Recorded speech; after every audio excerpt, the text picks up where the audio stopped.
태어나면 무조건 죽어야 됩니다. 이거는 시간차의 문제지. 그래서 생명이 소중한 거거든요. 생명이 소중한 이유는 죽음을 같이 갖고 있기 때문에 내가 하루하루 살아가는 삶의 가치를 결코 가벼이 여기면 안 된다. 미련의 문제라고 생각을 하는데요. 사람은 누구나 다 미련을 안 두고 살 수는 없잖아요. 누구도 각자의 고유성과 각자의 개성이 있는 사람에게 함부로 이래라 저래라 말하기가 어렵거든요. 그러니까 자꾸 미련을 남는 삶을 살아도 그게 잘못됐다라거나 그렇게 살면 안 된다는 생각을 안 하게 되니까. 저는 남양주 성관사에서 머물고 있는 성진 스님입니다. 반갑습니다. 네, 저는 천주교 서울대교구 사회사무국에서 근무하고 있는 하성룡 신부입니다. 반갑습니다. 인연의 계기는 어떻게 되나요? 일단 저희 신부님하고 저하고는 방송국 SBS 라디오에서 나무아미 타불 아멘이라는 시사 프로가 있었는데 그 가운데 저 신부님 그리고 이제 목사님 3명이 함께 이제 여러 삶의 이야기를 나누는 코너가 있었던 거예요. 거기에서 거의 1년 6개월 매주 신부님을 뵈게 된 거죠. 그게 이제 그때 처음 뵀던 거죠. 네. 만나서 하시는 이야기 혹은 활동이 있나요? 저희가 이제 주로 스님이랑 저랑 만나서 하는 거는요, 이제 그 중창단에 관련돼서는 그 한 2주에 한 번씩 연습하고 여러 군데에서 저희 초청해 주시면은 초청해 주신 데 가서 뭐 토크 콘서트처럼 이렇게 노래도 하고 이야기도 하고요. 그렇게 하는 거는 이제 목사님이랑 저랑 스님이랑 교무님 해서 4명이 같이 하는 거고, 그리고 또 스님이랑 저랑은 또 따로 이제 이렇게 유닛처럼 따로 이제 또 초청해 주시면은 또 그렇게 해서 또 만나서 또 강연 같은 것도 하고 그러고 있습니다. 신부님과 스님의 하루 일과는 어떻게 되나요? 뭐 거의 비슷한데요. 뭐 이제 일단은 아침에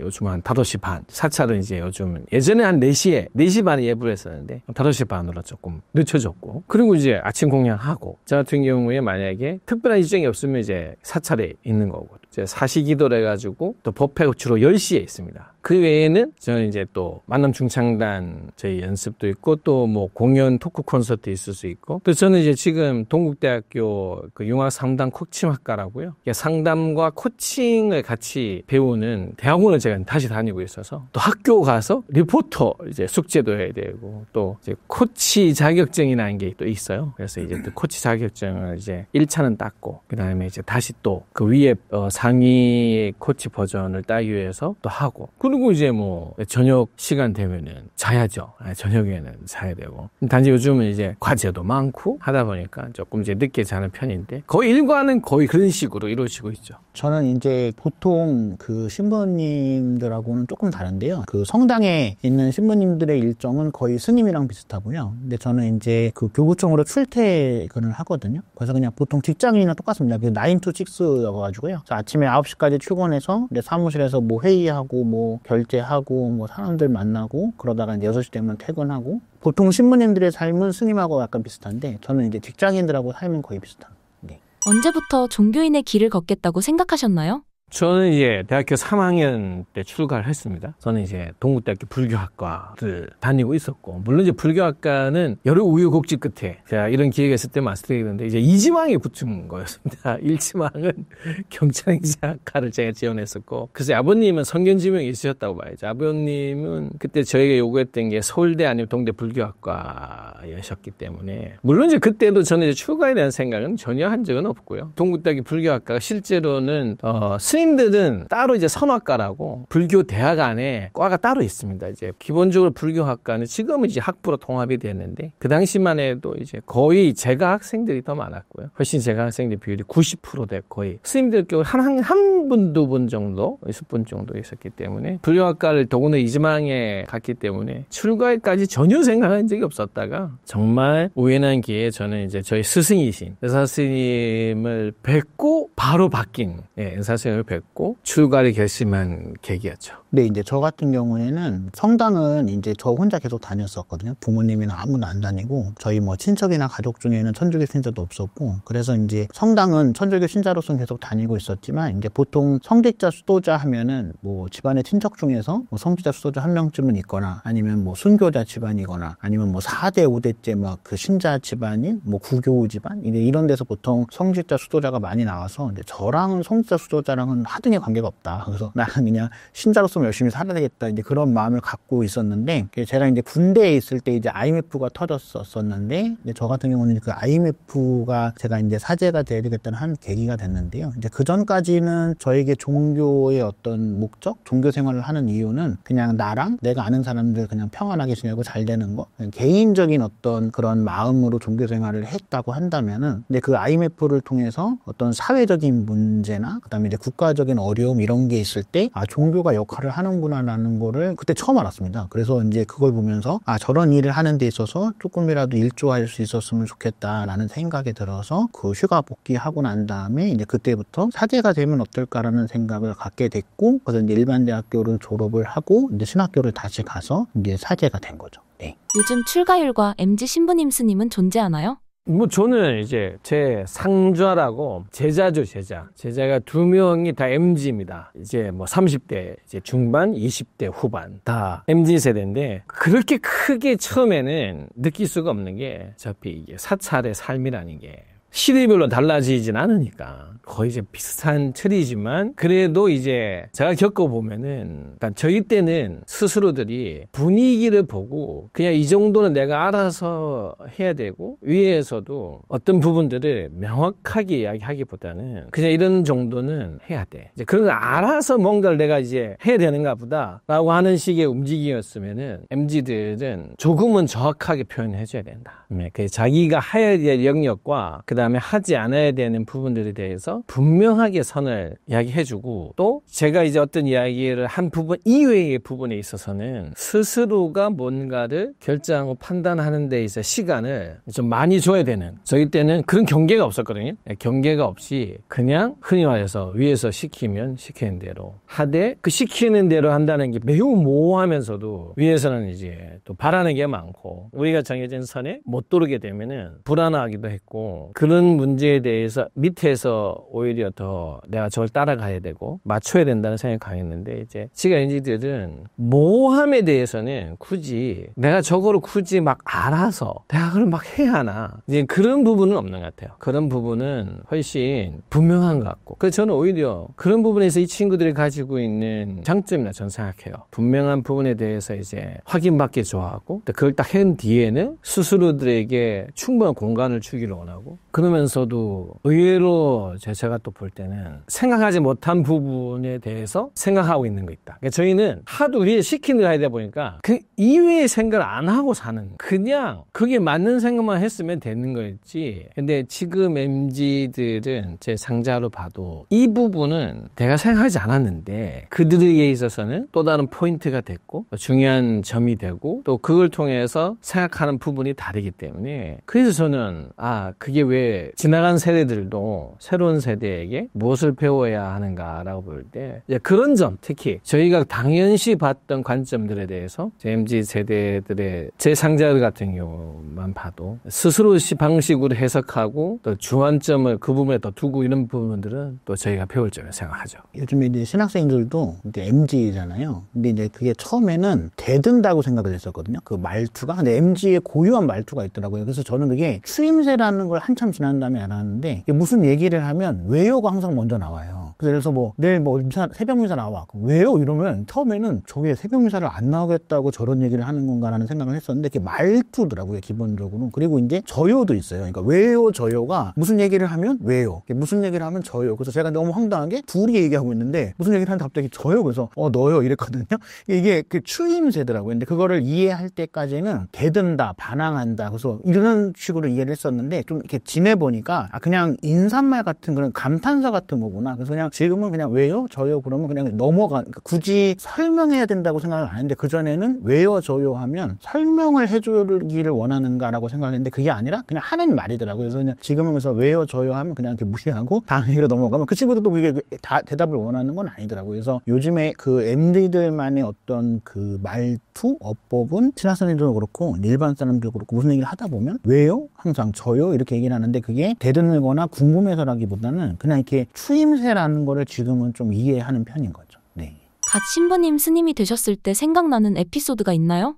지금 생각에 너무 많은 세월이 지났으니까 새 생각이 떠오르지는 않아요. 왜냐면 이미 이제 동화가 됐으니까. 근데 이제 제가 출가했을 당시 뭐 지금도 조금 그럴 수 있겠지만 당시에 생각해보면 그 일반인들이 일상적인 생활 공간 안에서 스님들을 만날 수 있는 그 면이 적었죠. 훨씬 적었기 때문에 저는 그 당시에 이제 뭐 대학교 다니는 중에 출가를 하고 다시 복학한 뒤에 학교를 계속 다녔었기 때문에 그러면 이제 은행을 이용한다거나 버스를 탄다거나 그러니까 일상의 공간에 있는 거잖아요. 일상의 공간에 있었을 때 그분들이 저를 바라보는 시선 매우 이제 신기하기도 하고 이질적으로도 많이 봐주셨고 가끔 뭐 제가 그때 말씀드린 때 어떤 제 은행에 있었을 때는 어떤 할머니들은 막 뒤에서 거의 한탄하고 계시고 아이고 뭐 어쩌자고 이렇게 그런 말도 많이 들었고 이제 급한 택시를 타면 스님도 택시 타냐고 그런 이야기도 많이 들었고 그러니까 에피소드라고 하면은 제가 그 당시에 느꼈던 에피소드는 우리는 너무 다른 사람이 됐구나. 거의 이제 물과 기름. 신기하고 긍정적으로 보기보다는 굉장히 어린 나이에 이제 22살이었으니까. 긍정적으로 보기보다는 안타깝게 보고 부정적으로 본 시각을 거의 한 10년 정도는 일상의 삶 공간에서 마주칠 때는 겪었다고 봐야죠. 저는 이제 그 가톨릭의 병자성사라고 이제 아프신 분들한테 이제 병자성사라는 걸 주게 되는데 제가 그 병자성사 새신부 때 드릴 때 세 번째 분까지는 제가 병자성사 드리는 족족 돌아가셨어요. 그래서 제일 인상적인 거는 처음 병자성사 갔을 때 그 할아버지가 이제 요양병원에 오래 계시다가 이제 돌아가실 것 같으니까 집에서 돌아가시게 했으면 좋겠다고 유가족들이 원해서 이제 집에다 모신 거였거든요. 그 병자성사 끝나자마자 마침 그 기도할 하는 순간 돌아가셨어요. 할아버지가. 그래가지고 이제 119를 불러서 왜냐면 집에서 돌아가신 거잖아요. 119도 부르고 경찰도 왔어요. 그래서 제가 경찰서 가서 조서서 받았거든요. 근데 혹시라도 이제 이분이 돌아가시게 되는데 원인을 제공했을까봐. 그래서 이제 그 인상이 너무나 강렬하고 그런데다가 처음 한 분이 그렇게 돌아가셨고 두 번째, 세 번째 분들은 다 병원이었는데 중환자실이었는데 그분들도 아무튼 병자성사 드리고 나오는 길 또는 아니면 성당에 이제 와서 조금 있으면 막 돌아가셨다는 거예요. 그래서 약간 트라우마 같은 게 있었어요. 그래서 누가 네 번째, 다섯 번째부터는 병자성사를 달라고 그러면 이게 돌아가시는 게 해피한 건지 아니면 안 돌아가시는 게 맞는 건지 막 이러니까 병자성사 가기가 막 굉장히 길었었거든요. 근데 이제 다행인지 불행인지 모르겠지만 네 번째, 다섯 번째 이제 그 이후로 쭉 이어질 때는 이제 병자성사 할 때마다 돌아가시진 않았는데 어쨌든 그 처음에 병자성사 드렸을 때 그 할아버지가 저랑 얘기도 했었거든요. 대화도 되고 그랬는데 끝나자마자 돌아가셔서 경찰서에 가서 막 조서 쓰고 이러는 게 너무나 그 쇼킹했었기 때문에 그러다가 두 번째, 세 번째 또 그런 일이 있어서 한때는 내가 병자성사를 드리면 다 돌아가시는 거 막아낀 건지 저승사자인가라는 생각도 못 들고 그랬었는데 그 이후는 괜찮아져서 그렇게 했는데 에피소드라고 한다면은 그 인상이 되게 강렬해요. 그 처음에 병자성사 했을 때 돌아가신 할아버지. 신부들이 말씀하시니까 저는 이제 돌아가셨다고 정반대로 돌아가셨다고 이장님 마을 이장님 하셨던 어르신 돌아가셨다고 해가지고 제가 정말 전북 장수였기 때문에 읍에 그 마을에 내려가서 댁을 찾아가는데 상가등이 이제 조등도 다 켜져 있고 했는데 가니까 이제 철문 열고 딱 마당에 딱 들어가니까 대청 마루가 있는 쪽에 이제 병풍이 쳐져 있고 사람 한 분이 누워 있고 한데 모든 사람들이 다 마당에 이렇게 주저앉아 있는 거예요. 그래서 이게 들어가는 장면이 너무 신기해가지고 어쩔 줄 모르고 하고 있었는데 보니까 돌아가셨다고 이제 염하시던 분이 살아나신 거예요. 그래가지고 돌아가셨다고 저도 이제 가서 이제 장례 기도를 하러 이제 연부를 하러 갔다가 이거 뭐 그다음에 출가가 얼마 안 돼가지고 돌아가시려다 살아가신 분한테 어떻게 기도를 해야 되는지를 나무아미타불을 해야 되는지 이걸 다시 살아나시라고 해야 되는지 너무 그 혼란과 그래서 이제 또 그분을 한 5분간인가 제가 기억나요. 5분 동안 그 어르신이 그 살아 숨을 쉬는 장면을 왜냐하면 염을 하려고 위 상체를 다 벗겨놓은 상태인데 이렇게 살아나셨기 때문에 난리가 난 거였거든요. 근데 이제 저 같은 경우는 그 과정을 봤던 거죠. 이게 숨을 들여 마시고 내뱉을 때에 그게 이제 보통 불가에서 이제 숨 한 번 뱉고 못 내뱉을 때 지옥을 한번 갔다 온다는 표현이 있거든요. 그 왜 그러냐면 제가 이렇게 보니까 숨을 들여 마시면 이렇게 배가 부르르 오르게 되거든요. 이게 워낙 앙상하시고 상체가 다 벗겨져 있었을 때입니다. 근데 숨을 못 내뱉습니다. 이게 참 들여 마신 숨을 못 내뱉게 되면 돌아가시는 거거든요. 이게 숨을 내뱉어야 되는데 뱉지를 못하니까 갈비뼈나 이 모든 몸이 이게 불 떨리는 것까지 보는 거다. 그게 막 팽창해서 하다가 한 번에 팍 쓰면 이렇게 정말 완전 우그러들듯이 그거를 이제 5분간 지켜보고 결국 이제 그 어르신은 이제 돌아가셨는데 그 말씀하신 신부님이 이제 병자성사 가셨다가 돌아가시면 저는 이제 돌아가셨다고 했는데 이분이 안 돌아가시고 계셔가지고 그때 기억이 신부님 말씀하니까 가장 큰 두 번 겪지는 그 경험을 두 번 겪지는 않았던 것 같습니다. 신부님 스님이 되고 생긴 직업병이 있나요? 특히 종교에 관계없이 인사를 탑장한다거나 그게 이제 습관이 많이 들면 저는 지금은 이제 많이 안 그러는데 처음에 이제 들었을 때는 식당 들어갈 때 답장하고 이제 이게 워낙 그게 습관화되니까 그냥 식당 들어가다가 이제 해도 합장하고 어디 들어갈 때도 그냥 자연스럽게 이렇게 나오기도 하고 그런 게 되게 어색하잖아요. 그다음에 이제 실제로 이제 바로 공양할 때 원래는 이렇게 말을 바로 공양은 말을 할 수 없어가지고 대신 이제 숭늉이나 물을 따라주는 분들이 있으시면 이렇게 바로에 물을 따를 때 말을 못하니까 내가 물은 조금 먹고 싶은 사람이 있고 많이 먹고 싶은 사람이 있을 수 있잖아요. 그러면 그 신호르가 있거든요. 그게 이제 뭐냐면 물 따라주면 이렇게 잔을 흔들어요. 이렇게 딱 흔들면 여기 멈춰달라는 뜻인데 이거를 이제 일상에 이제 가끔 식당에서 물 따라줄 때 이제 나도 모르게 흔들지 상대가 못 알아듣죠. 이제 이런 실수는 있죠. 보통 대부분의 신자들이 신부님을 찾아오면 힘들고 어렵고 뭐 고민 이런 얘기를 주로 하시거든요. 그러니까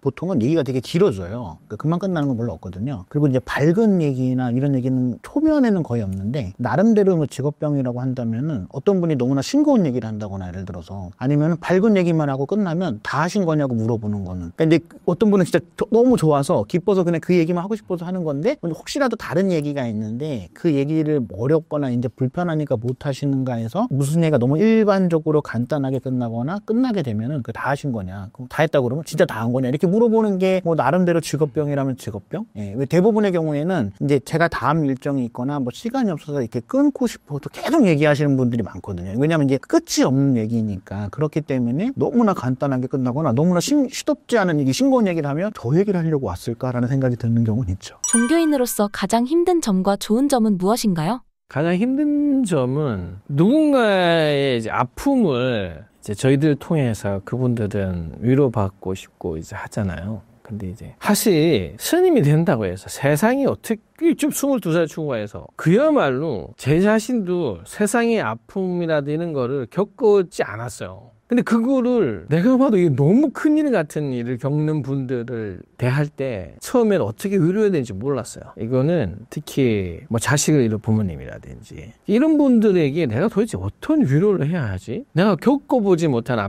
아픔들을 제 스스로가 어떻게 같이 공감하고 위로해야 하나. 그게 그냥 그 당시에 이제 이런 거예요. 전부 같이 울고 슬퍼하면 되는데 난 뭔가 특별하게 더 다른 위로를 해야 하나? 이런 생각들 때문에 그 순간들이 가장 힘들었던 순간들이죠. 사실은 얘가 어떻게나 준비되지 않았는데 이거를 어떻게 위로를 해야 되고 같이 공감해야 되는지 그런 큰 슬픔을 만난 분들에게 그 제 마음에 대해서 이제 그런 부분들이 가장 어려웠던 것 같고 일상의 삶은 적응하면은 군에 훈련소 가도 일주일만 지나면 다 적응하거든요. 다 잡니다. 그처럼 실제 생활의 불편함 이런 거는 불편함 못 살죠. 이미 적응했기 때문에 몇십 년 사는 건데 그런 것보다 사실은 이제 그런 부분이 가장 어려웠고 역설적이게 내가 그렇게 어떻게 할 줄을 몰랐고 늘 이제 이거 어떻게 내가 위로해야지 참 스님으로서 어떻게 해야 되나 이런 번민에 시달리면서 그분과 마주하고 했었는데 매우 역설적인 거는 그렇게 큰 아픔을 가졌던 분들이 어느 날 오셔서 그때 스님께서 그냥 손잡아 주셨을 때 큰 위로가 됐다. 나는 준비되지 않았지만 내가 가진 삶의 모습이라는 게 그분들에게는 우리 신자분들에게는 이 모습 속에서 보여지는 모든 행동 하나하나에 그분들에게는 또 위로가 될 수 있구나. 또 그런 경험을 들었을 때는 굉장히 기쁘죠. 내가 뭘 하고. 사실 그때 내가 뭘 했는지 기억도 안 나고 했었는데, 내가 그렇게 했나? 그렇지만 그분께서 너무 큰 위로가 되었다 이런 말씀을 드려줬을 때 역설적이게 같은 장면에서 가장 힘들고 또 반면에 같은 장면에서 세상에서 어떤 일을 할 때 누군가가 나에게 이렇게 고마움을, 감사함을 표현하는 일이 있을까? 그런 느낌을 동시에 받는 부분입니다. 저도 스님이랑 약간 비슷한 게 그 누군가의 경사와 이 누군가의 조사가 제가 직접적으로 아는 분은 아니잖아요. 관계되는 분. 근데 그게 얼마만큼 기뻐해야 되고 얼마만큼 슬퍼해야 되는지가 이게 동기화되는 게 굉장히 어려워요. 그리고 이제 사람마다 지속되는 시간이 다르잖아요. 그러니까 예를 들어서 누군가는 경사가 이렇게 오래 지속되는 분이 있고 또 조사 누가 오래 되는 분이 있고 어떤 분은 짧은 분이 있는데 예를 들어서 뭐 경사에 대해서 어떤 얘기를 하면 그 끝낸 지가 언젠데요. 뭐 예를 들어서 조사에 대해서 얘기를 하면 뭐 돌아가신 지가 언제 산 사람은 오히려 그분이 유가족인데 산 사람은 살아야죠 이럴 때 나만 슬퍼하고 있었구나 뭐 이런 생각이 드는 경우에 그러니까 스님처럼 이게 얼마만큼 동기화돼서 얼마만큼 축하해주고 얼마만큼 슬퍼해주는지에 대해서 이게 그 공감해주는 게 굉장히 어렵습니다. 좋았던 점은 그 똑같아요. 그러니까 스님하고 똑같은 게 좋았던 점은 이제 저는 이제 그런 거를 약간 잊고 있었는데 그러니까 경사든 조사든 잊고 있었는데 시간이 지난다면 신부님 지난번에 뭐 이렇게 뭐 혼배해주고 이렇게 해서 뭐 이렇게 뭐 손주 났다 그래서 그렇구나 그게 벌써 시간이 이렇게 됐어요. 아니면 이제 뭐 조사 같은 경우에도 이제 그때는 너무 슬프고 이랬는데 신부님이 이렇게 해주셔가지고 이제 잘해서 우리들이 잘 살고 있다. 그래서 어머님이 이렇게 뭐 잘 지내시는 것 같다 그래서 그렇구나 이런 거 할 때 그러니까 그게 좋았던 점과 슬펐던 점 안타까운 점이 같이 있는 것 같아요. 공존이. 그러니까 꼭 경산이가 무조건 기쁘고 조산이가 무조건 슬프고 이런 게 아니라 이게 왔다 갔다 하는데 그걸 좀 공감해주기가 굉장히 어려워요. 이제 이게 참 종교인들이 당연할 것 같은데 저도 신부님 말씀드리니까 그게 그렇지 나만 이상한 건 아니었구나. 이게 저희 살면서 다 신부님도 이제 젊은 때 신부님 되셨고 저도 뭘 얼마나 겪고 살았겠습니까 저희가 뭐 얼마나 겪고 살았지만 만나야 되는 장면은 그분들에게 있어서는 일생일대의 엄청난 슬픔과 아픔을 만나야 되기 때문에 저는 이제 종교인의 길 중에 이 장면에서 여유로울 수 있을까? 그러니까 저희가 여유로운 척을 하는 거지 그거는 척을 하는 거야. 그렇게 해야 된다고 생각하니까 하는 것이지 가장 어려운 장면. 근데 그게 또 어쩌면 종교의 사명이어서 저희도 제가 신부님 말씀 듣고 나니까 그렇지. 나만 이상하게 생각한 건 아니었구나. 이게 다 같은 딜레마구나. 동일한 다행히 동병상련을 느껴서 다행입니다. 종교인이 되기까지 어떤 점이 가장 힘드셨나요? 이게 잘 못 느껴요. 왜냐하면 근데 이제 이 말씀을 들을 때마다 생각해 보면 아무래도 초창기죠. 환경적으로 이제 출가하고 산중에 있을 때 산에 사는 사람이라고 해봐야 저랑 원사 스님이랑 한 2-3명 딱 달랑 살고 있는데 진짜 새벽에 밤새 눈이 이렇게 엄청나게 내렸을 때 혼자 새벽 3시에 일어나서 도량석이라고 해서 이렇게 가장 아래 스님이 이렇게 목탁을 들고 그 절마당을 다 이렇게 연부를 하면 돌면서 이제 깨웁니다. 이제 그 순간 이제 딱 열었는데 눈이 한 1m 정도 쌓인 날이 있었어요. 이제 그럴 때 아무도 없고 정말 혼자 새벽 3시 반에 옥탑을 들고 눈은 이제 계속 오고 무릎은 빠지고 이제 막 거기를 이제 눈이 무릎에 퍽퍽 빠지면서 이제 도량석을 도는 손도 춥지만은 그때 극한의 외로움을 한번 만납니다. 정말 극한의 외로움. 극한의 외로움을 연불하면서 이제 만나는데 이제 그 순간이 글쎄 저는 뭐 저만 느끼는 게 아니라 많은 스님들이 거의 동일하게 한 번쯤 그런 어느 순간에 극한의 정말 일평생 사람을 부모 밑에서 그냥 아파트에 자라고 살고 친구들하고 놀고 거의 이렇게 살다가 어느 딱 한순간에 변한 삶에서 그 순간을 맞이할 때 그 극한의 외로움, 그 극한의 외로움이지만 해야 하니까 하거든요.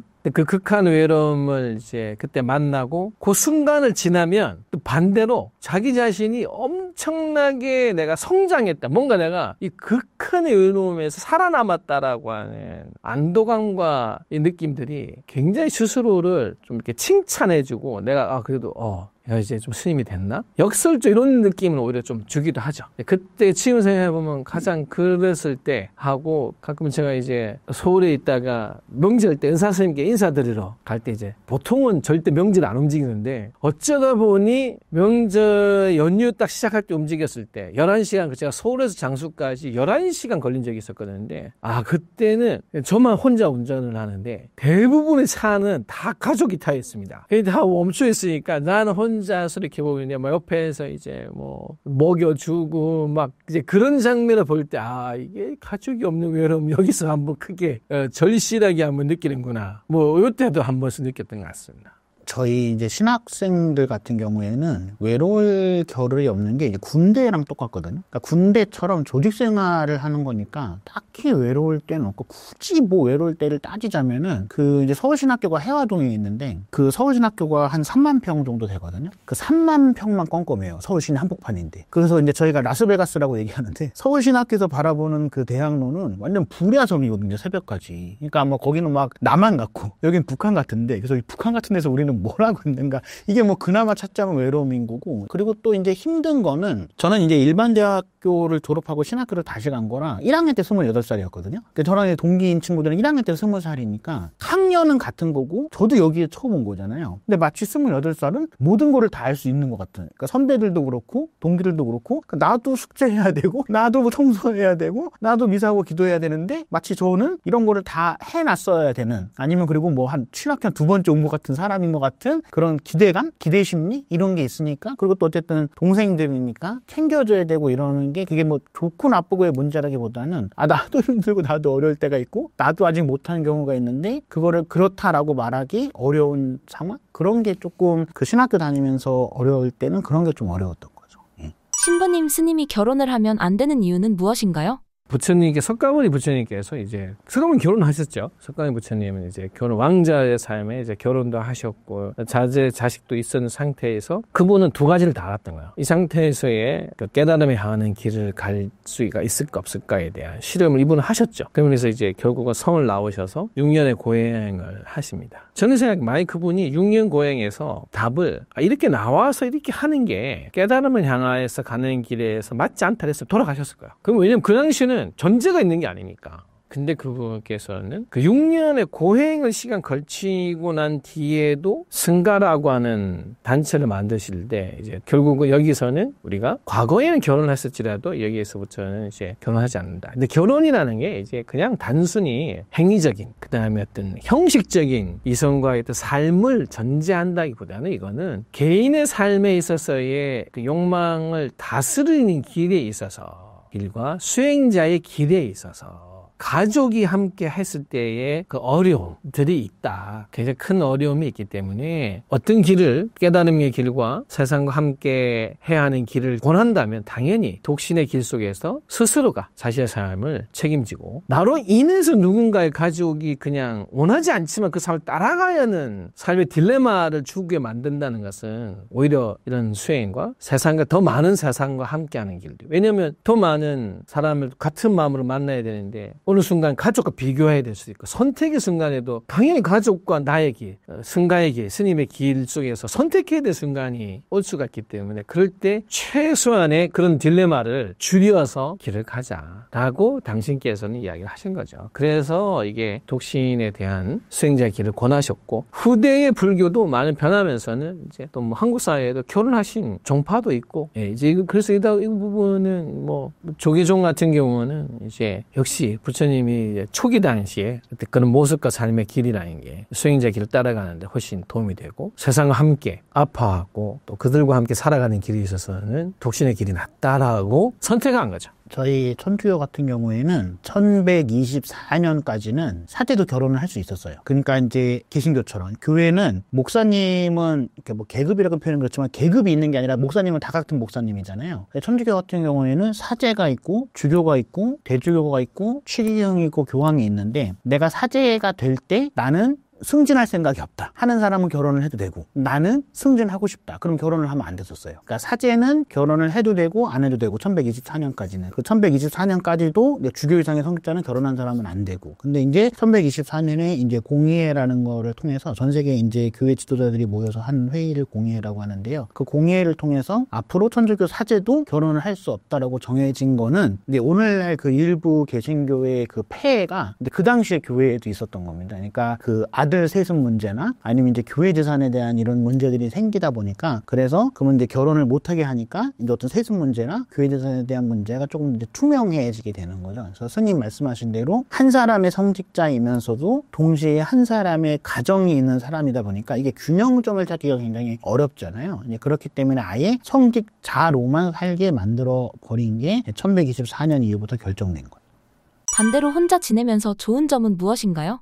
혼자 살면서 좋은 점은 이미 혼자 살아서 잘 못 느끼죠. 왜냐하면 그게 이제 나의 일상이니까. 근데 이제 가장 좋은 점은 제가 결정하면 그냥 할 수 있고 그렇기 때문에 역설적인 것도 있죠. 그래서 고집들이 세고 어떤 면에서 또 배려심도 약해질 수 있고 눈치를 안 보니까 눈치를 봐봐야 뭐 위에 어른 스님 눈치를 보거나 뭐 이제 뭐 신자들 눈치 좀 보는 정도지. 그것도 스님들은 만약에 정말 어느 곳에 있다가도 내가 이 사찰 있지만 내가 좀 너무 나와 있고 이런 게 마음에서 내가 수행이 잘 안 되는 것 같아. 그러면 그 다음 날로 그냥 선원이라고 해서 그냥 오로지 이제 참선을 하는 곳이 있거든요. 100일 가까이를 그냥 나오지 않고 그리고 들어갈 수 있으니까 바로 들어가면 됩니다. 마음대로 이제 난 밖이나 포교보다 지금 나는 수행이 필요해. 기도하는 게 더 나을 것 같아. 그냥 그런 글로 옮겨가서 할 수 있기 때문에 이제 그런 내가 마음 먹으면 언제든지 고주이동의 자유를 떠나서 모든 것을 내가 다 바꿀 수 있다라고 하는 이 자기 주체성, 자기 주관성, 때로는 이게 잘못 가면 이제 약간 이기적일 수도 있고 이런 부분들이 이제 어쩌면은 좋다면 좋은 부분이라고 할 수 있겠죠. 네.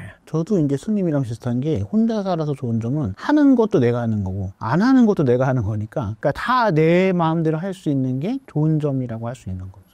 종교인으로서 인간관계에 어려움을 느끼실 때가 있나요? 이게 결국은 도반들이나 이제 저희는 이제 사형사제라든지 하나의 이제 군소 집단이 만들기 시작하면은 당연히 생길 수도 있고 또 신자의 관계도 있을 수도 있고 왜냐하면 저희들도 스님의 모습이지만 결국 일반인을 만나고 모든 장면에서 대하는 것은 저희 삶과 다른 삶의 부분들을 만나면 당연히 생길 수 있죠. 오해도 생길 수 있고 그런 뜻이 아니었는데 그분은 그렇게 오해할 수도 있고 젊어서 출가해서 성장 과정에서 다 시행착오가 있고 난 그때 내가 이렇게 했던 게 굉장히 참 잘못된 행동이었구나. 나는 그때 성장 과정에서 잘못했던 행동이 또 어떤 분에게는 오랜 상처가 남을 수도 있고 관계 자체에는 무조건 희비가 있을 수밖에 없다. 희비가 당연히 있을 수 있고 그것을 이제 겪으면서 인간도 성장하고 그래서 참 많은 분들이 신자분들이 저희를 위해서 더 많은 걸 감수해주고 법문할 때 저희가 어떤 법문을 했는데 누가 따질 사람이 그렇게 몇이 있진 것도 아니고 그러다 보니까는 오히려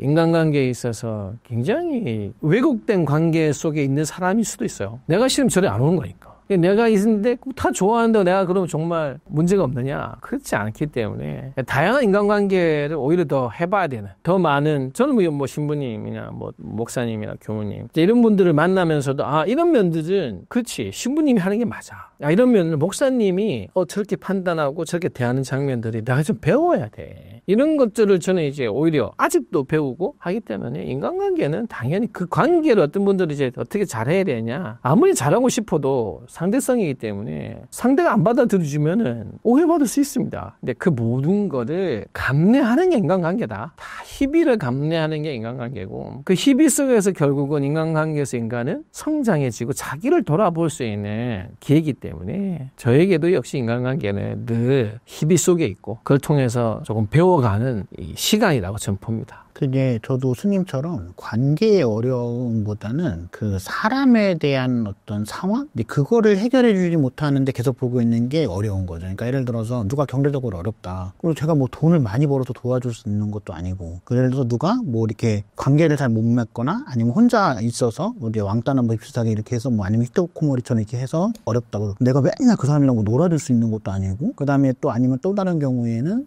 이제 요즘에 이제 정신적으로 문제 있는 분들이 많으니까 정신적으로 문제가 있어서 제가 어떤 얘기를 해결책을 해줬는데 그걸 안 하고 있으면 내가 뭐 대신 해줄 수 있는 것도 아니고 뭐 그 사람 어떻게 해줄 수 있는 게 아니기 때문에 이제 그런 게 어려운 거죠. 그러니까 스님 말씀하신 대로 관계성의 어려움은 생각보다 그렇게 많지는 않은 게 저가 싫은 사람은 성당에 안 옵니다. 근데 관계적으로 크게 어려울 일은 이게 일적으로 부딪히거나 이런 건 있어도 인간관계 속에서 제가 만나는 사람 중에서는 관계적으로 어려운 사람이 있기는 거의 불가능하거든요. 근데 이제 그 상황, 이 사람에 대한 상황을 계속 보고 대면해야 되는데 그걸 내가 어떻게 해주지 못하는 그게 이제 어려움이라면 어려움이라고 할 수 있는 거죠. 사람 때문에 상처받은 분들을 위한 조언 한마디 해주신다면요? 요즘 이제 또 어떤 분들은 사랑을 어떻게 해야 되냐라고 어떤 심리학자 분이 굉장히 참 독특한 말을 하신 게 자기다움으로 자기다움의 사랑을 해야 된다라는 표현을 하신 분이 계세요. 원제목은 유일한 사람으로서의 사랑을 해라. 저는 뭐 유일한 사랑을 하는 건가요? 자기 자신이 자기다움이라고 하는 건 자기를 가장 내가 어떤 부분에 있어서의 좋아함이 있고 싫어함이 있고 나 어떤 부분에 먼저 부족함이 있고 나은 게 있고 이런 거를 스스로가 자기 성찰을 잘해야 된다. 그리고 사랑을 할 때 그걸 누군가 나를 채워줄 사람을 자꾸 찾기 시작하면은 굉장히 어렵다. 그러니까 같이 성장하는 수 있는 마음 자세를 가져야지. 그러니까 나만 성장돼 그 사람도 성장하고 어떤 부분에서 내가 알아서 결정하고 상대도 알아서 자기 스스로 결정하는 부분에 대해서 또 봐줄 수 있고 그러니까 인정할 수 있는 정도의 그 자기 성숙이 필요하다. 자기다움의 사랑을 해야 이게 이기적인 주관적 사랑은 다르다라고 표현을 많이 하거든요. 주관적 사랑은 내가 오늘 커피가 좋았어. 그럼 커피 사주는 거야. 이게 주관적 사랑이 나거든요. 상대가 커피 안 먹을 수도 있는데 이제 아이들이 유아적 사랑기가 이제 내가 좋으면 그걸 주는 거예요. 상대가 좋아할지 아닌지 필요 없죠. 이게 성숙하지 않은 거. 자기다움이라고 하는 것은 내가 이걸 채울 것 같고 상대 보고 저 부어줘. 이런 게 하지 않는다는 거죠. 저 글 들었을 때 요즘 청년들에게는 누군가를 아무리 좋아해도 그 사람 때 일단 본인 스스로 성장은 자기 몫이야.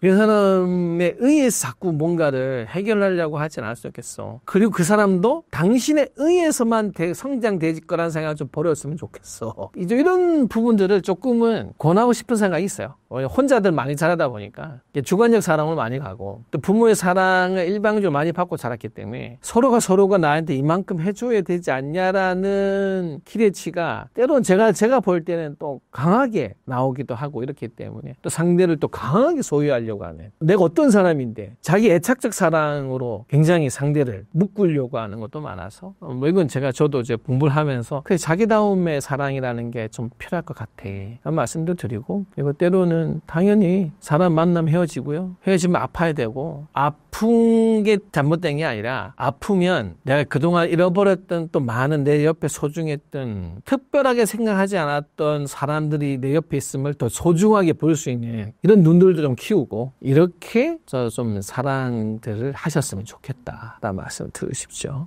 그리스도교 하면 이제 용서를 이제 가장 큰 어떤 화두로 생각을 하잖아요. 근데 이제 용서를 잘못 이해하면 이해해야 된다고 생각을 하는데 세상의 모든 일이나 사람을 다 이해할 수는 없거든요. 그러면 이제 신이라는 존재도 필요가 없는 거잖아요. 진짜 용서는 그냥 있는 그대로 받아들이는 겁니다. 어떤 일이 생겼을 때 저희 일이 왜 생겼는지를 이해하려고 그런 게 아니라 누구나 그런 일이 생길 수 있다. 그래서 스님이랑 제가 이제 그 여성시대 라디오 하면 양희은 선생님 제 그 대표적인 유행어가 그럴 수 있었잖아요. 그러니까 무슨 일이 생기면 그럴 수 있는 거. 누구나 사고 날 수 있고 누구나 다칠 수 있고 누구나 아파할 수 있고 뭐 누구나 죽을 수 있고 그거는 내가 그걸 당했을 때 무슨 인과관계가 있어 그런 게 아니라 그냥 그런 겁니다. 그렇게 그냥 이해한다기보다는 수용해야 되는 거거든요. 사람도 수용하는 거거든요. 그래서 어떤 사람을 이해하려고 그러면 죽어도 이해 못합니다. 그러니까 제가 제일 이해 못하는 분이 저희 아버지거든요. 완전 극단에 있어서. 근데 제가 어릴 때 이제 그 트러블이 찾고 있었던 건 이해하려고 했던 것 같아요. 왜 저런 행동을 할까? 왜 저런 말을 할까? 왜 저런 생각을 할까? 계속 이해하려고는 하지만 죽어도 이해가 안 됐었거든요. 어느 순간부터 트러블이 좀 줄어든 거는 이제 물론 나이를 먹고 떨어져 지내는 시간에서 그런 것도 있겠지만 저는 어느 순간 수용했던 것 같아요. 그냥 원래 저런 사람이다. 내가 이해하거나 뭐 이걸 어떻게 할 수 있는 분이 아니라 그냥 원래 저렇게 된 분이기 때문에 그냥 있는 그대로 저런 사람이 우리 아버지다라는 거를 수용하니까 그다음부터는 그 트러블이 좀 줄어들었던 것 같거든요. 그래서 용서를 하기 위해서는 사랑도 물론 마찬가지긴 한데 용서나 사랑이나 뭐 이런 것들을 하기 위해서는 이해하려고 하지 말고 그냥 있는 그대로 받아들이려고 해다. 그러면 받아들이는 과정은 좀 힘들고 어려울 수 있지만 시간이 조금씩 지나가게 되면은 이해의 폭도 조금 더 넓어지지 않을까 생각합니다.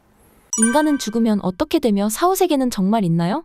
당연히 이제. 왜냐면 인간이 태어나는 탄생의 과정을 물리적으로만 우리가 알고 있는 거지. 왜 그러면 굳이 인간으로 태어나고? 왜 이 지구 우주에 동물은 있고 식물은 있고 이거 다 들어가게 되면 거기서부터 이제 종교적으로 해결할 수 없거든요. 그래서 어떤 생명이 이루어지는 부분도 어떻게 볼 때는 저는 이렇게 이 우주 속에서 이루어지는 부분에 있을 때 그게 종교적 영역, 미지의 영역이라고 저는 보거든요. 굳이 왜 이렇게 만들어져? 굳이 왜 나는 이 부모에 태어나지? 굳이 부모는 왜 내가 저런 딸을 낳았을까? 그거는 이제 불교는 불교 나름대로 해석하고 기독교는 기독교 나름대로 해석을 하는데 그처럼 죽음이라는 것도 결국 육신은 결국 원소로 다 그냥 이 우주에 그냥 어디에나 있는 그냥 원소, 지구 땅의 원소로 그냥 싹 흩어져 버리고 그 사람이 한 생 80년, 70년 그 1년일지라도 수많은 생각과 또 그 마음이라고 하는 곳에서 있었던 그 부분은 정신은 당연히 정신도 에너지가 만들어졌는데 당연히 그게 그냥 허공에 흩뿌려질 것이다 라고 보진 않죠. 그래서 분명히 이제 또 불교는 그 에너지 기운이 또 다른 생명에 불교는 죽음을 사후 세계로 보지 않아요. 새로운 삶으로 보지. 죽음 곧 태어나며. 그래서 불교는 생사가 하나의 문이라고 이야기해요. 우리가 하나의 문을 열는데 들어오는 사람 입장에서는 들어가는 문이고 입구고, 나갈 때 출구라고 이름을 바꾸고, 똑같은 문이지만 이리로 들어오면 입구, 이리로 나가면 출구. 그래서 한국에서는 죽음을 돌아가셨다고 하잖아요. 돌아갔다 다시 돌아가서 다시 돌아오고. 그래서 죽음을 사후, 죽음의 이후의 세계라고 하는 것을 불교는 또 다른 그냥 새로 태어나는 세계로 봅니다. 그게 윤회죠. 태어난 세계가 여러 개의 세상으로 나와 있고, 그 여러 개의 세상 중에 인간의 세계도 다시 또 있고, 그래서 불교는 순환적 구조, 그러니까 죽음 곧 태어남이라고 보기 때문에 그 모든 에너지들, 원소와 마음의 에너지들이 또 다른 태어남의 원인이 되어서 새로 태어남의 세계로 가기 때문에, 엄밀히 말하면 불교는 사후라는 표현은 살아있는 사람 입장에서 볼 때 뭐냐고, 다시 누군가 태어나는 장면이 그분의 사후일 수도 있는 거거든요. 불윤회가 그런 거야. 아기가 태어났어. 전 사후에서 새로운 현생의 삶으로 왔다고 보기 때문에, 그래서 사후도 현생으로 보는, 그래서 윤회로 보는 입장이기 때문에, 그래서 어떤 표현은 제가 말한 사후 세계는 있는데 그 사후 세계가 사후의 세계가 아니라 결국은 새로운 삶의 세계로 보는 관점이다. 이렇게 표현을 해드리고 싶죠. 네, 이제 그리스도교는 하느님한테서 왔으니까 다시 하느님한테 가는 거다라고 얘기를 하고요. 그러니까 이 세상에 나타났고 사라지는 거지, 나타나기 전에 없었고 사라져버렸다라고 이야기하지는 않거든요. 그리고 이제 스님이 아까 돌아가셨다 얘기하는 것처럼 그 장례미사 할 때 그 기도문 중에 이제는 본향으로 돌아가서 이제 영원한 안식을 누리라 했는데, 그 본향이 본 고향이거든요. 그러니까 우리는 여기서 태어난 곳을 이제 고향이라고 생각하는데, 이제 신자는 여기가 고향이 아니라 하늘나라가 진짜 내 고향이다. 그래서 이제 그 장례미사 기도문에도 이제는 본향으로 돌아가서 영원한 안식을 누리게 해주소서, 이런 기도문이 있는 게 그래서 그런 거죠. 천국과 지옥은 정말 존재하나요? 천국과 지옥 당연히 있다고 보죠. 그거는 현생에도 있어요. 현생에도 우리가 그렇게 넣을 때 나 내 지옥 같아, 극한의 아픔과 고통, 우리가 현생에 누군가 잘못을 했어요. 바로 받지는 않잖아요. 이게 이제 물리학적으로도 그래요. 양자 물리학의 세계나 작용이 있으면 바로 반작용이 나와야 되는데, 작용을 했는데 반작용이 굉장히 뒤에 나올 수도 있어요. 여러 가지 물리 현상 속에서. 그래서 이게 시간차가 굉장히 있어요. 엄청난 시간차에 물리학적으로도 눈에 보면 빛이 바로 서로가 본다 생각하지만, 태양에서 오는 빛 여기에 도달하는 시간이 꽤 걸리거든요. 그러니까 지금 우리가 보는 현상은 태양의 최소 뒤에 아주 몇 시간 뒤야, 며칠 뒤의 모습일 수도 있거든요. 그런 것처럼 우리 현상에 벌어지는 모든 일들이, 우리는 불교의 그 현생의 삶에서 내가 도둑질을 하면 바로 망해야 되는데, 도둑질하고도 죽을 때까지 안 망하고 살 수도 있어요. 그 치유하는 그 에너지가 불교는 그런 거야. 네가 잘못된 원인을 이 생에 끝났다고 사라지지 않아. 네가 한번 그 잘못된 원인을 내서 했어. 다들 좋은 원인으로 그것을 네가 상쇄하지 않는 이상, 이 잘못된 원인의 에너지는 우리의 본에서 물질이 사라졌다고 하겠지만은 원인에 대한 결과가 반드시 와. 왜? 불교는 다음 생에 바로 있는 거니까. 그래 대신 네가 태어날 곳이 어디냐? 지옥에 태어나는 거야, 그냥. 그게 지옥에 태어나는 거고, 그는 이제 결과, 받아야 되는 원인과 결과 중에 하나고, 일단 불교는 지옥에 갔다가 지옥에서 벌을 받아. 그리고 다시 태어나서 또 받아야 돼. 다시 태어났는데 개미로 태어났는데 바로 누가 발로 밟아. 바로 죽고 또 개미로 또 태어나고. 이런 식의 또 다른 세계에서도 그 죄와 이것을 반드시 받는 거다. 그러니까 불교가 왜 지옥과 천국을 이야기하느냐? 세상에 잘못을 저지르면 당연히 결과가 있습니다. 내가 잘못을 저지르면 결과가 있기 때문에, 그래서 우리는 실수를 한 뒤에는 참회를 해야 되고, 내가 이걸 안 해야지. 그럼 방법이 뭐예요? 좋은 일 계속 더 많이 하려고 해야 되고, 잘못을 할 수 있으면 그것을 바로잡기 위해서라도 내가 지금 좋은 일을 할 수 있는 거, 누굴 조금이라도 도울 수 있는 수많은 일을 해야 되고, 그렇지만 그 인과에 대해 우리가 세상 일이라는 게 잘못했는데 결과가 없다. 그 불교는 그걸 믿지 않아요. 모든 것은 원인이 있으면 결과가 있다. 그 원인이 잘못됐기 때문에 잘못된 결과 받아야지 라고 하는 아주 당연한 논리에서 또 있고, 그래서 또 불교에서는 많은 역대 선각자들께서도, 깨달으신 분들께서도 부처님으로 경전에도 당연히 그 부분에 대한 인과에 대한 그 모습을 이야기하고, 그거를 굳이 표현하면 또 지옥처럼 표현되기도 하고, 그래서 현생에서도 바로 다 딜레이, 시간차는 있을지라도 반드시 받게 된다라고 하는 논리 속에서 나와 있는 이야기죠.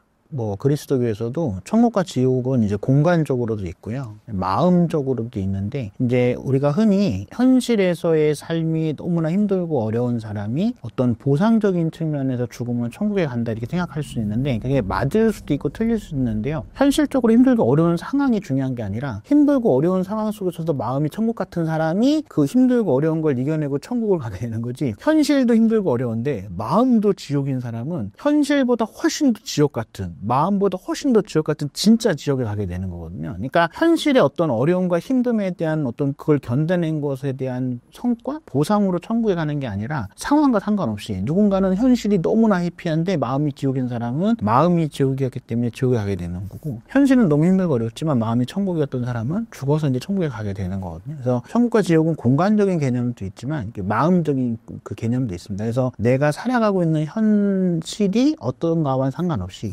탓이든 원망이든 미움이든 간에 그거와 상관없이 끊임없이 자기 마음을 천국으로 유지하려고 하는 사람은 죽었을 때 천국에 갈 수 있다라고 이야기를 하죠.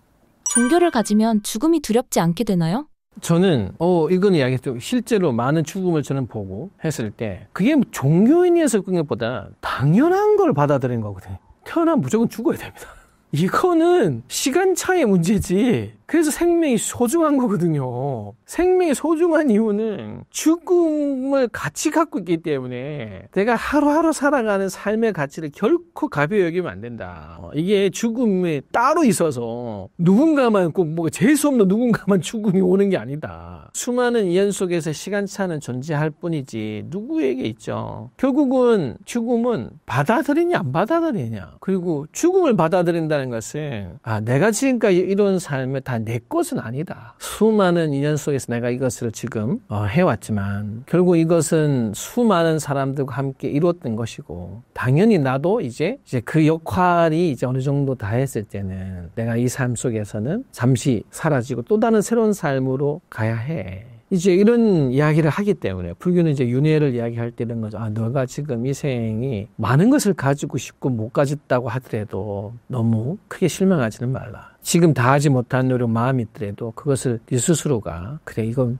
내가 열심히 했지만 좀 상황이 있는 것 같아. 그렇지만 나는 또 다음 삶에 왔을 때는 더 잘 살아봐야지. 그래서 지금부터 그 마음을 먹고 생각하면 지금 삶에 대해서 결코 함부로 못 하거든요. 왜냐하면 이 결과, 이 원인을 내가 잘 쌓아놔야 다음 생의 결과가 이 원인이기 때문에 내가 오늘 만약에 계속 불만만 나 이번 생 망했다. 불만만 계속하면 다음 생이 무슨 원인으로 갑자기 좋아지겠어요. 원인을 불만으로 쌓아놓으면은 결과가 불만으로 오는 거예요. 그래서 그러지 말자. 부족한 게 있을 수 있어도 내가 빨리 이것을 내가 할 수 있는 선에서 빨리 돌리고 받아들이자. 그래서 연세 드신 분, 농부들이 어떤 분 어르신 돌아가실 때 보면은 그래, 살 만큼 살았지. 괜찮아. 그리고 그 죽음의 그 순간에 그냥 편하게 주무시다가 받아들인다는 거죠. 당연히 이건 내 삶이 소중한 만큼 죽음도 같이 있었던 거구나. 받아들여서 가신 분이 있고 내가 지금 이거 얼마나 내가 지금 쌓아놓은 재산이 얼만데. 실제로 어떤 분께서 제가 아시는 장례 지도사 분께서 뭐 빌딩 몇 개씩 갖고 있는 분이 가서 보니까 웅크려 죽으셨대요.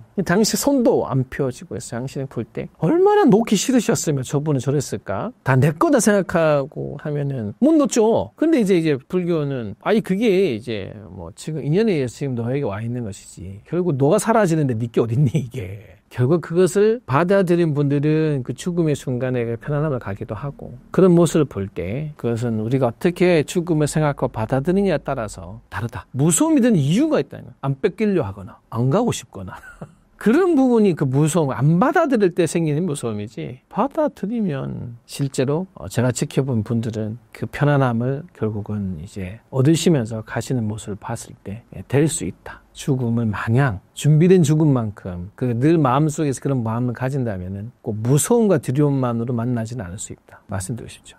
저는 이게 이제 미련의 문제라고 생각을 하는데요. 그러니까 사람은 누구나 다 미련을 안 두고 살 수는 없잖아요. 근데 이제 종교가 있는 사람과 없는 사람의 차이점은 종교가 있는 사람은 죽는 거의 그날까지 항상 미련을 남기지 않는 삶을 살라는 얘기를 끊임없이 남으로 듣습니다. 특히 종교에서. 근데 종교가 없는 분들은 이제 학교 다니고 아니면 뭐 부모님이 살아 계시고 아니면 내 옆에 정말로 인간관계가 좋아서 나에 대한 애정이 많은 사람이 있을 때는 계속 누군가 옆에서 그런 얘기를 하거든요. 미련 없는 삶을 살려고 노력을 해야 된다. 근데 그런 경우가 아니라면 누구도 각자의 고유성과 각자의 개성이 있는 사람에게 함부로 이래라 저래라 말하기가 어렵거든요. 그러니까 자꾸 미련을 남는 삶을 살아도 그게 잘못됐다라거나 그렇게 살면 안 된다는 생각을 안 하게 되니까 자꾸 이제 미루게 되는 거고, 그러니까 이제 죽음이라는 걸 스님 말씀하신 대로 당면해야 되는 건데, 신자는 내가 뭐 아주 잘했다거나 아주 미련이 없다는 건 아니지만 그래도 내가 나름대로 최선을 다해서 살았으니까 그 나머지 부분에 대해서는 내 영역이 아니다. 그러니까 맡겨야 된다라는 생각이 있으니까 조금 미련이 없는 것처럼 보이는 거고, 종교가 없는 분들은 모든 걸 다 자기가 했기 때문에 죽고 난 다음에 내가 할 수 있는 게 아무것도 없잖아요. 그러니까 그 안 죽을 수 없는 그 상황에서도 죽음에 대해서도 미련을 놓지 못하게 되는 게 이제 집착하는 모습으로 나타나게 되는 거죠. 신부님과 스님은 가까운 분의 죽음을 어떻게 받아들이시나요? 슬프죠. 그거는 슬픔의 영역은 제가 그분과의 가졌던 기억의 영역이라고 생각해요. 그분과 가진 기억이 많고 추억이 많으면 많을수록 그분의 떠남을 당연하지만 우리는 그 기억 속에서 추억에 있어서의 표현을 그 슬픔이라는 걸 합니다. 저희들도 당연히 슬프고 좀 더 계셨으면 하는 그 모든 마음을 가지지만 단지 이제 그죠, 원망이나 그걸 또 누구 탓을 한다거나 그러진 않으며, 슬픔은 저는 슬픔이 결코 나쁘다 생각하지는 않습니다. 그 감사함과 그 수많은 기억과 추억 속에 생각했을 때 받았던 고마움과 감사함이 슬픔으로 나오는 거잖아요. 다른 걸로는 표현할 감정이 별로 없어요. 그래서 슬픔 속에서도 그 슬픔의 밑바탕에는 이제 감사함도 있고, 왜냐면 좀 더 계셨으면 하는 게, 싫은 사람 뭐하러 도로 있어도 하겠어요. 알고 보면은 이제 살아생전에 뭐 자식들의 부모하고 뭐 싸울 때도 있고 해도 결국 부모의 제가 장례를 갔을 때 보면은 정말 입관을 하거나 마지막 염을 한 뒤에 얼굴을 덮는 장면에 나왔을 때 안 우는 자식이 없거든요. 그거는 그래, 결국은 그 마음 각자 안에서는 때로는 원망도 있고 뭐 바람도 있었을 것이고 하겠지만은 그 밑바닥의 총체적 감정은 결국은 사랑이고 감사함이 있구나. 그게 누군가가 내가 생각하는 것보다 일찍 떠나거나 때로는 다 준비되어 있지만 결국 그 이제 더 이상은 교류할 수 없고 이제는 그분이 사라진다라고 하는 거 볼 때 나와서 자연스러운 감정이기 때문에 당연히 슬프다. 슬프면서도 그 슬픔의 색깔이 분명히 감사하고 너무 소중했음을 아는 슬픔이기 때문에, 대신 이제 그 슬픔 속에서도 저희는 이제 나하고 인연이 여기서 짧지만 이분이 꼭 나하고만 이렇게 살아야 되는 거 아니잖아요. 이분도 이제 더 좋은 자식을 만나고 더 좋은 인연 속에서 만나야 되는 삶이 있는데, 이제 그때부터는 이제 그분이 그 좋은 길을 가게끔 축복하고 기도하는 거죠. 저 같은 경우에는 슬픔도 슬픔이지만 속상함이 크다? 그러니까 그때 그러지 말걸, 또는 반대로 그때 그렇게 해드릴 걸, 이런 생각이 어쨌든 많이 드니까. 왜냐하면 공간적으로 분리되는 거잖아요, 죽음은. 물론 이제 신앙적으로 봤을 때는 뭐 나중에 다시 만난다고 하지만 현실적으로는 이제 더 이상 볼 수가 없는 공간적으로 분리되는 거기 때문에 기회가 없다. 지금 더 이상은. 앞으로는 뭐 있을 수는 있지만, 그러니까 지금 내가 여기에 머물러 있는 동안에는 저분에게 무언가를 더 해줄 수 있는 기회가 없어졌다. 근데 그것 때문에 속상함이 가장 큰 것 같아요. 죽을 만큼 힘들어도 삶을 계속 살아가야 하는 이유는 무엇인가요? 사실은 그러니까 이게 안타까운 거예요. 사는 이유를 말해야 되는 상황이 온 게 대단히 안타깝다. 우리는 태어나서 부모님 속에서 이제 형제를, 누군지는 형제인가, 근데 그 형제는 그 시절에 뭐 내가 형제라는 개념이 있든 없든 있으면 좋고, 내가 어머니 품에서 이분이 어머니인지 아닌지도 모르지만 내 생명을 그렇게 해서 최소 한 1, 2년 살았고 뱃속에 10개월 있었고, 그 엄청난 수고로움과 인연과 확률 속에서 내가 생명을 받았는데, 이거를 내가 왜 살아야 되는 이유가 되는 것 자체가, 그럼 안 살아야 되는 상황을 우리가 자꾸 뭔가 만들었다는 거잖아요, 이게. 아니, 삶은 저것도 이유가 있어서 제가 그 5개월 버텨가지고 피는 거 아니잖아요. 걔한테 너 왜 피냐 그러면, 그럼 뭐 이유가 있어야 돼, 세상이 살아가야 돼. 이 세상은 이유라는 것 자체가 삶인데, 삶 자체가 이유를 당연시 안 받아들인 우리가 문제인 거지. 우리가 왜 이 삶이라는 건, 모두의 삶이 저 들풀처럼 모두의 삶은 태어나면은 그 삶이 고통스럽지 않게끔 잘 영위되게끔 그 삶 자체를 소중하게 생각해서 살 수 있게끔 우리가 사는 노력 자체가 그거예요. 우리 사는 이유가 뭐냐? 사는 이유가 생명 자체를 살게 하려고. 아니, 근데 거기에 도대체 무슨 이유를 대야? 얼마나 더 거창한 이유를 대야 도대체 삶의 이유를, 그러니까 이 삶은 이유가 없다. 세상에 삶의 이유를 갖다 붙이는 게 안타까운 거잖아요. 우리도 마찬가지야. 우리도 이 우주의 저 들풀 같은 건데. 세상에 그 들풀 하나에다가 넌 이유가 왜 사냐라고 묻고 따지고 넌 왜 색깔이 노랗니? 이거를 따져가면서 한다는 말이 안 된다. 그래서 삶은 삶 자체가 이유지. 왜? 다 소중하니까. 너무나 소중하니까. 그 소중함을 우리 스스로가 가치를 못 느껴서 자꾸 다르게 가치 평가하고 어떤 것만 더 나은 거고 어디 펴야 되는 거고 얼마 이상 돼야 되는 거고 이런 식의 가치 우리가 만든 거지. 결코 삶은 불교도 단언코 말씀드리는 게 인간몸 받기 로또를 하루에 100번 맞는 것보다 어렵다. 그 희박한 인연 속에서 태어난 삶은 모두가 소중하다. 삶은 특별한 이유가 필요가 없다. 삶 자체가 이유다. 그 소중한 분을 이런 분들에게는 저는 이렇게 이야기합니다. 얼마나 소중했으면 이렇게라도 만나고 싶었을까? 세상에 얼마나 나하고 잠시 보고 싶었으면 하루라도 만나고 가고 싶고. 우리가 그러잖아요.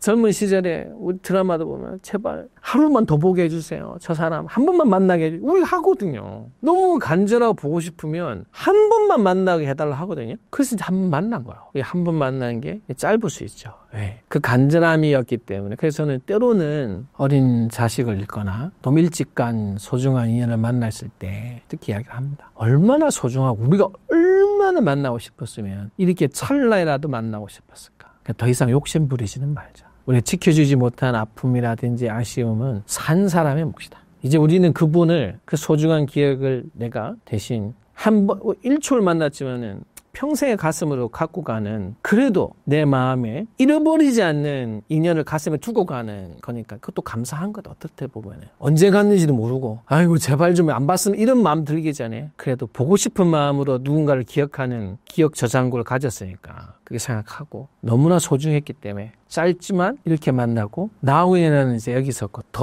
더 보고 싶었던 사람을 더 보고 싶은 곳을 향해서 갔다라고 이렇게 받아들이자라고 이야기를 합니다. 그리스도교 같은 경우에는 누구도 가는 시간을 붙잡을 수는 없다. 그리고 누구도 지나간 시간을 다시 되돌아갈 수도 없다. 그런데다가 가는 시간도 붙잡을 수 없고 지나간 시간을 되돌릴 수도 없는데 삶은 한 번밖에 없다. 그러니까 이 지금의 삶 그리고 지금 내가 지내고 있는 이 시간이 얼마나 소중한지에 대해서는 계속 생각을 하고 있어야 된다라고 이야기를 하죠. 그래서 그 시간에 대한 가치는 다른 사람이 부여해 주는 게 아니라 본인이 스스로 부여하지 않으면 계속 호성생활 할 수밖에 없고 그러면 당연히 후회나 미련은 점점 커질 수밖에 없다라고 얘기를 하죠.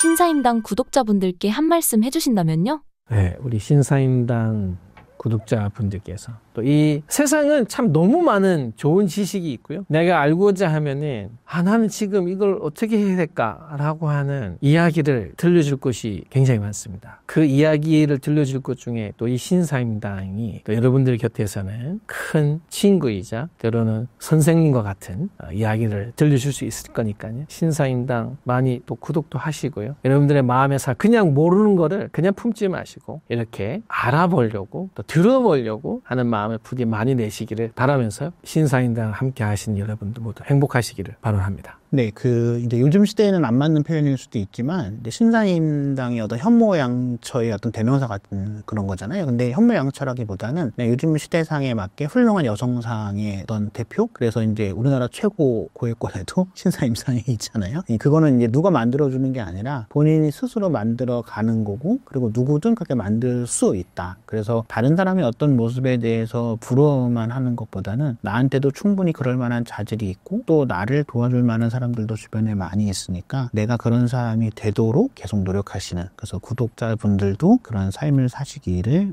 바라겠습니다.